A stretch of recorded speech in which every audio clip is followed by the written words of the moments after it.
Okay, let's unpack this.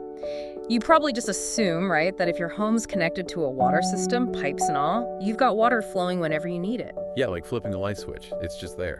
Exactly. But here's a pretty surprising reality.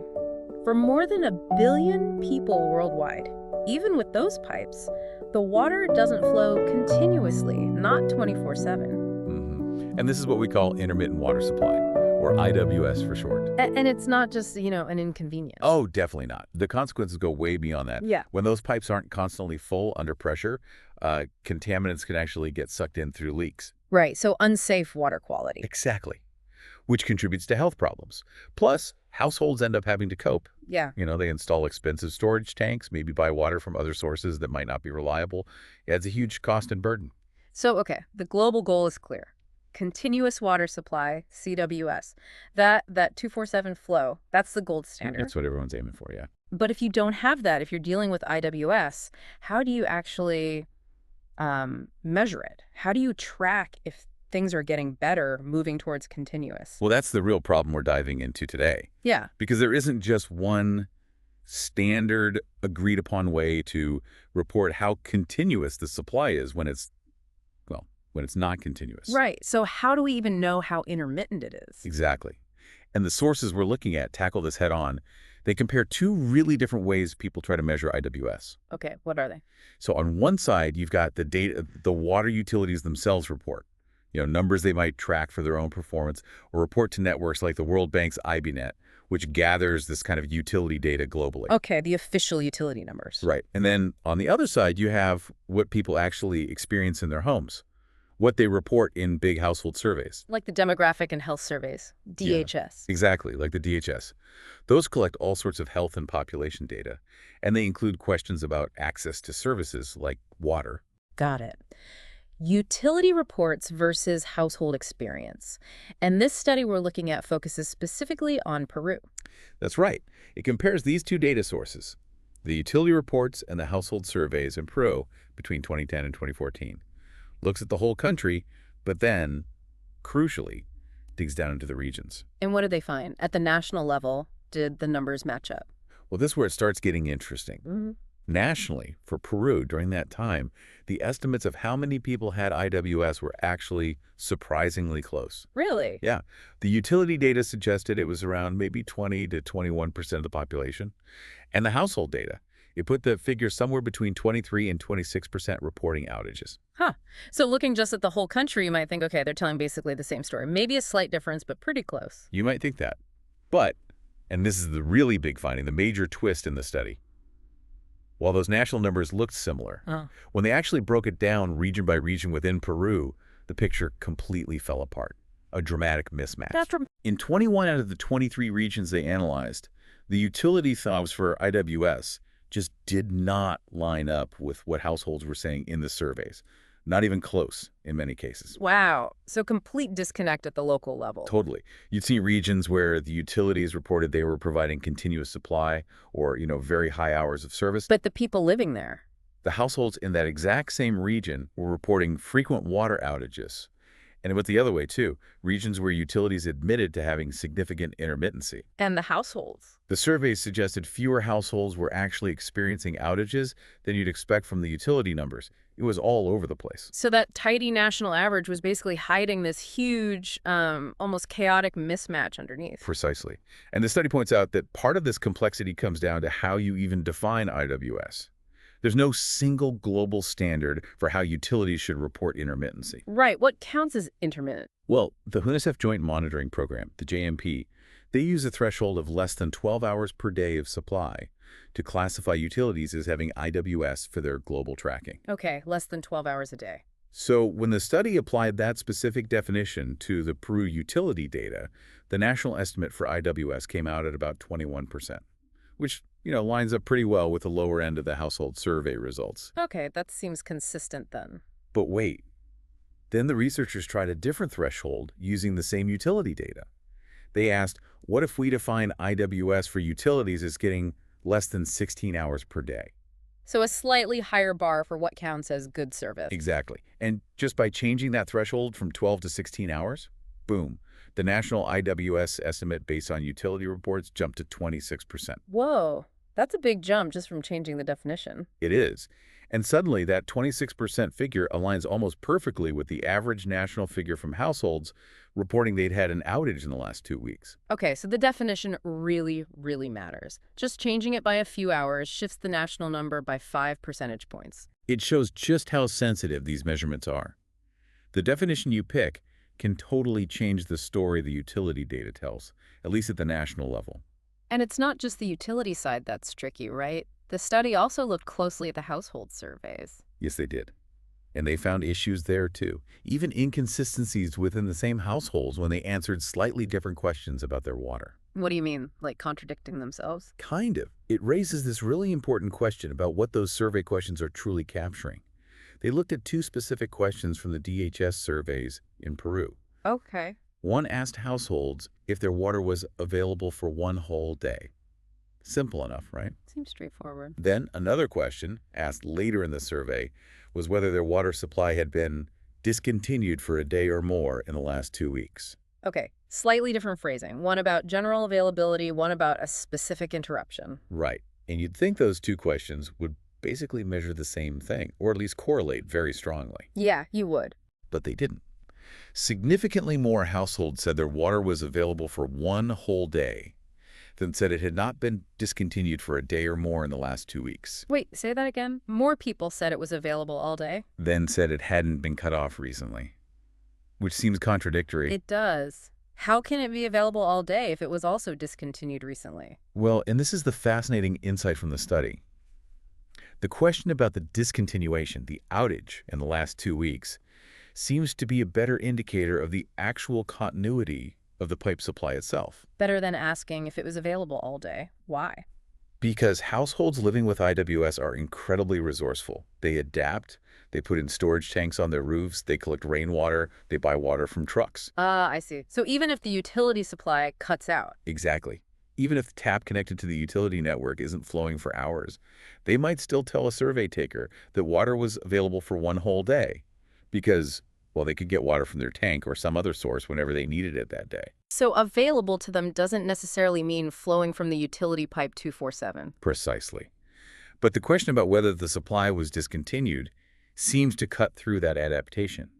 It likely gets closer to capturing the network's actual intermittency, the breaks in service from the utility. Okay, this is getting really complex. National numbers look okay but hide chaos. Regional numbers are all over the map. Even asking people directly gives different answers depending on the question. It's a real measurement puzzle. So why?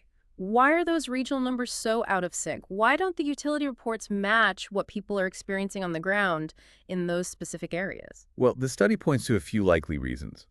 One big one could just be a lack of standardization in how utilities measure and report their hours of supply. What do you mean? Like, what are they actually counting? Is it the hours their pumps are running back at the treatment plant? Is it the number of hours they plan for valves to be open in a certain district? Or is it an estimate of the average hours water is actually reaching people's taps? Those could be very different numbers. Hugely different. And without a clear standard method, one utility reporting, say, 16 hours might mean something totally different from another utility in the next region reporting 16 hours. It makes comparing them really unreliable. It's like everyone's using the term service hours, but measuring it with completely different rulers. That's a good way to put it.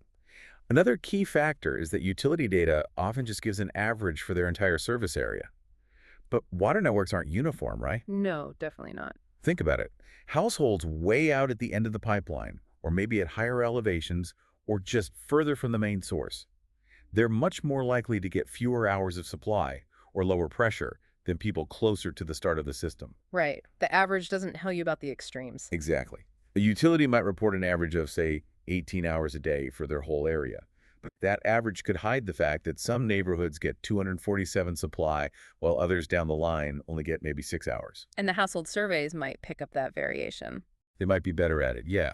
Even though surveys have their own issues, like relying on people's memory, or maybe only being done during one season when supply might be better or worse, they do sample households across different parts of that service area. Yeah. So they might capture more of that on-the-ground variable experience within the network. So the household survey, even with its imperfections, might actually paint a more realistic picture of the lived experience for many individuals compared to just a single average number from the utility. It seems plausible, yes. It gets closer to the customer endpoint experience, warts and all. And you mentioned this isn't just a Peru problem. Other countries see similar disconnects. That's what the study suggests. They briefly mention comparisons with other places like Albania, Tanzania, Zimbabwe, where similar studies have found varying degrees of alignment or misalignment between utility and household data. It really points to this being a widespread global challenge in tracking IWS accurately. Okay, and the study authors were upfront about their own limitations too, right? Yes, which is good science. They acknowledge it's tricky to perfectly match a randomly surveyed household back to the specific utility serving them, especially in big cities or regions where multiple providers might operate. Sure.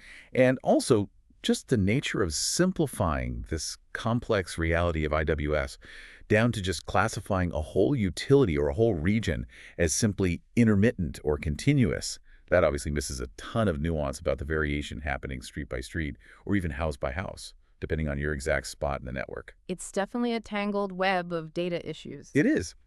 But the study doesn't just leave us with the problems. It actually offers some concrete recommendations for how we could start to improve the way we measure this really critical service level. Okay, good. Let's talk solutions.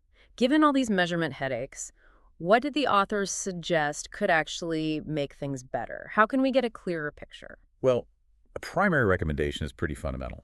We need to standardize how utilities measure and report those supply hours. There needs to be clearer guidance. So define the terms properly.